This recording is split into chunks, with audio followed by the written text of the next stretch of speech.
And we're back. Still bound 60 minutes, and with us is the presidential candidate of the ACPN, Dr. Mrs. Oby Ezekwesili. And she's going to tell us now what Fight for Nigerian means to Jubril, who is a pensioner. So, yeah, you know, you look at the kind of progress we made when during our time in government, the Pension Commission was established.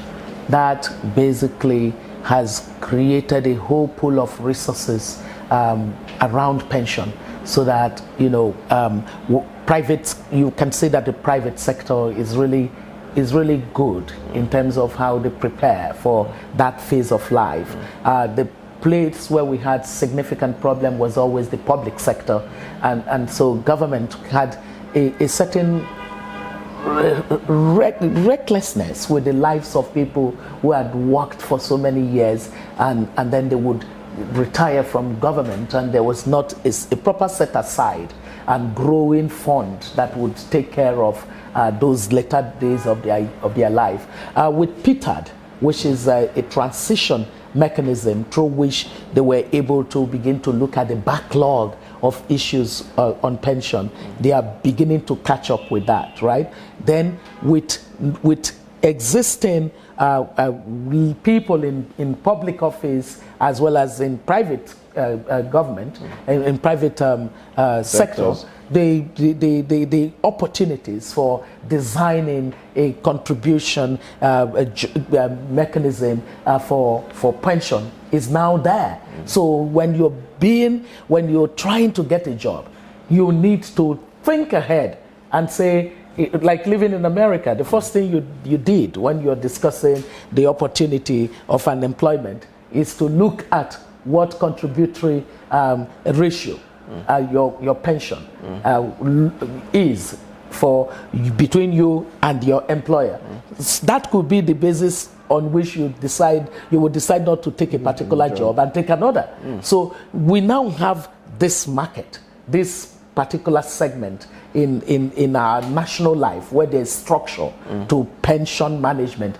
Jubril shouldn't worry for as long as he sees that the federal government now has this mechanism that ensures that whatever it must put aside is actually going through the pension commission in a way that is steady.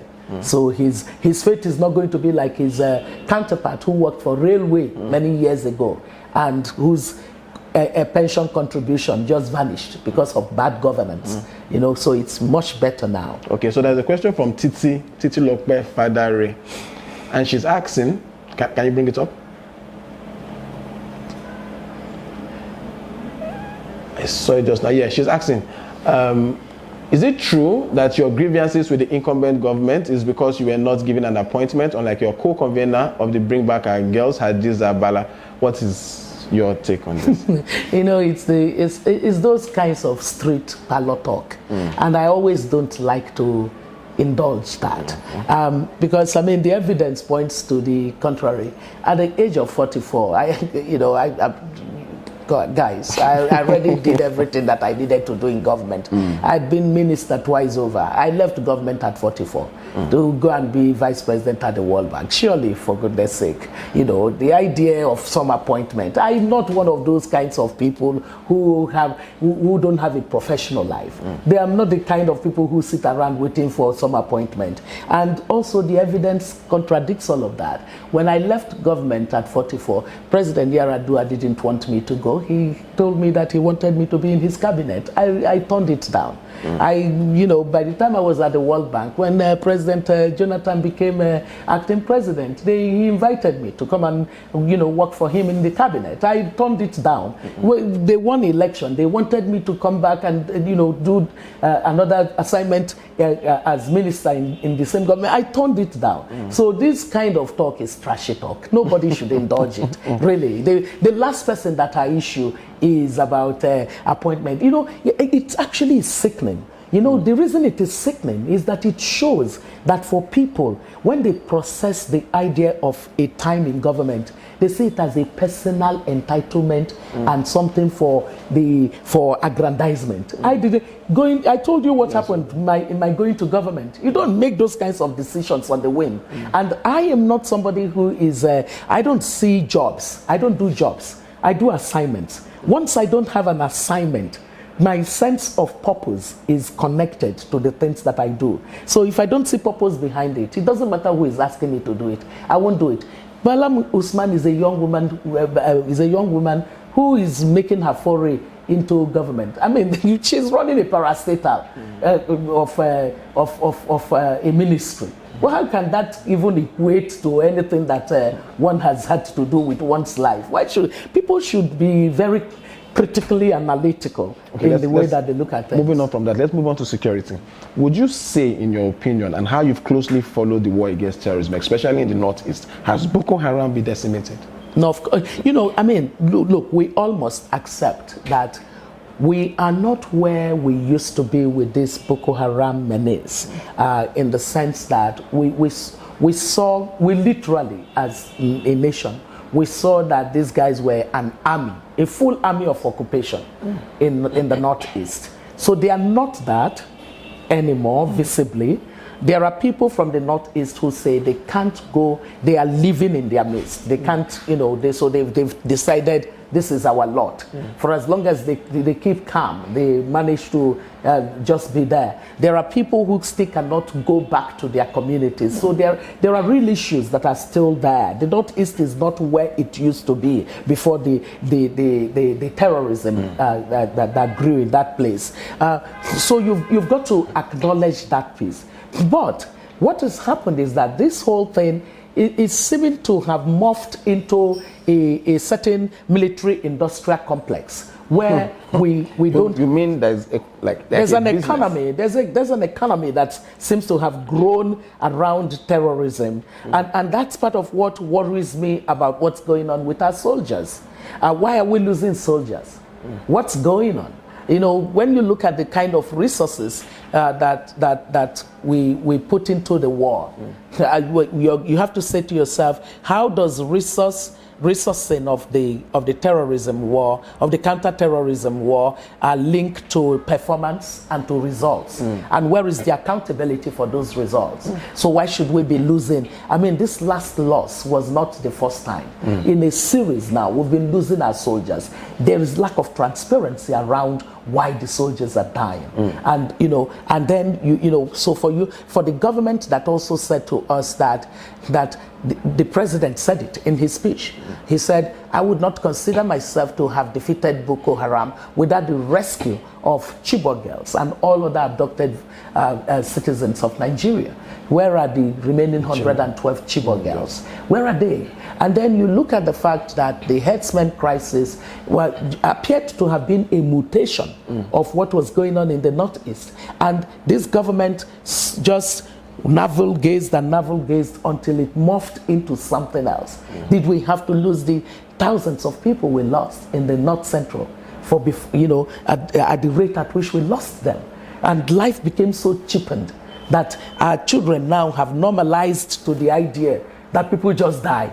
It wasn't like that when we were growing up. People didn't just die recklessly without consequence, or to those who killed them. So there's something to be said about the way that the president dropped the ball as far as security is concerned. So if you were elected president of Nigeria 2019, what would you do differently to win the war and also to settle the farmers-herdsmen clashes? So number one thing is that we must make it impossible for anybody that detests our country and its people so badly that they can live in our midst and kill our people to find comfort in living amongst us. We must have the kind of sophistication around the expertise that we bring.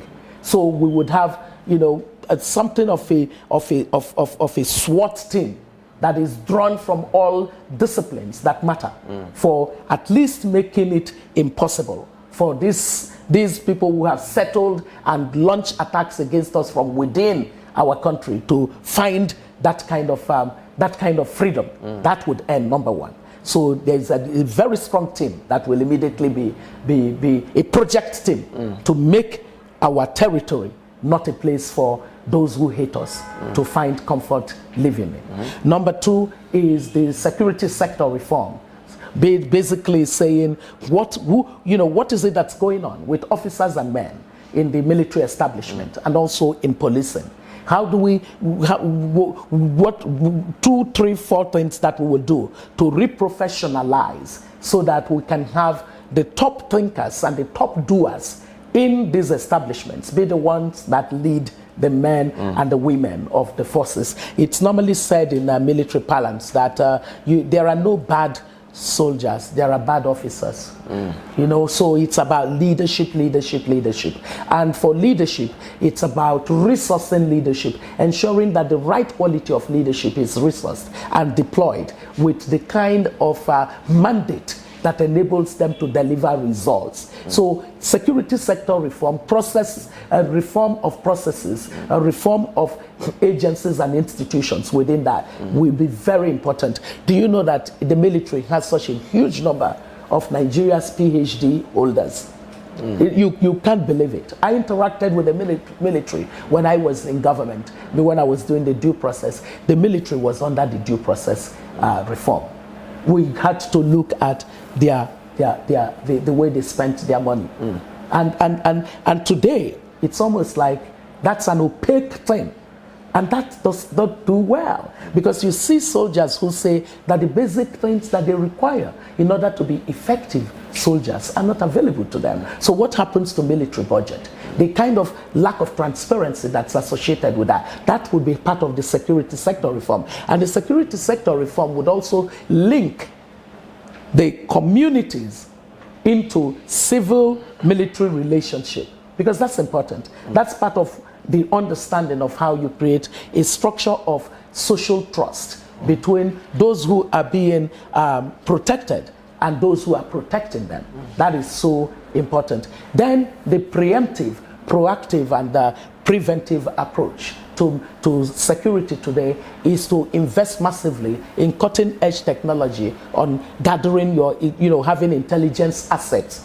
Intelligence assets can be gathered at different levels, at local, at national, at sub-regional, regional, and continental.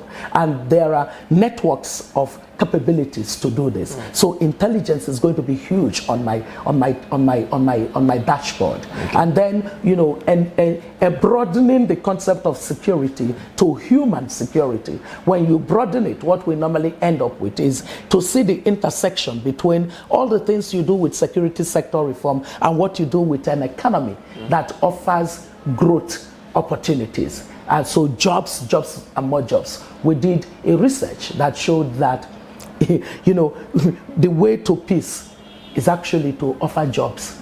So communities that are destabilized, when private sector enters, when opportunities are there, people now have a stake. They don't want to be fighting when there is a stake. Okay, let's quickly discuss, because we're running out of time. Let's quickly discuss your power sector strategy. Yes. Looking at it critically, you have a strategy that wants to start off with certain cities. You want to put light in these cities, maybe give or take 24 hours, then from there you spread it across to other villages. Yes. Why? How will this work? Because you've got to understand the idea of economic corridors. So why would we have a situation where a city like Aba, Kano, Lagos, where when you look at the GDP contribution of those cities, it's so huge. So what you want to make sure to do is to enhance their productivity, because that means you're creating instant. We call it low-hanging fruit, right? So these ones are already there. You just do a little more thing, and then you can guarantee them a certain level of power. But concurrently, no, you're not sort of focused on them. You're concurrently working the comprehensive energy strategy. That is what we have. That is looking at the last mile things that you must do in order to ensure that you are able to have reliable supply of energy to as many people, especially even the poor. There's something called energy poverty. We will tackle it under our program. When you look at the entirety of our power sector strategy in our manifesto, go to our website, go and look at oby2019.com, and you would see it. You know, one of the brightest minds in power sector, probably the brightest mind right now, is the one who worked together with me on this matter of our energy policy issue. So you look at what we have. What we have is huge. What we have is a Power Sector Act that already lays out what we need to do in order that you would see our power sector reflect what we've seen in our telecom sector. It's, you know, it's the same. You know, when a sector lends itself to market incentives, all you need to do is to get the policy and the legal framework right, and then to not just have them as things that are artifacts. You actually implement them judiciously, and you are total in implementation. So we did total implementation with the Telecom Sector Act, and that's what we got. Look at the sector.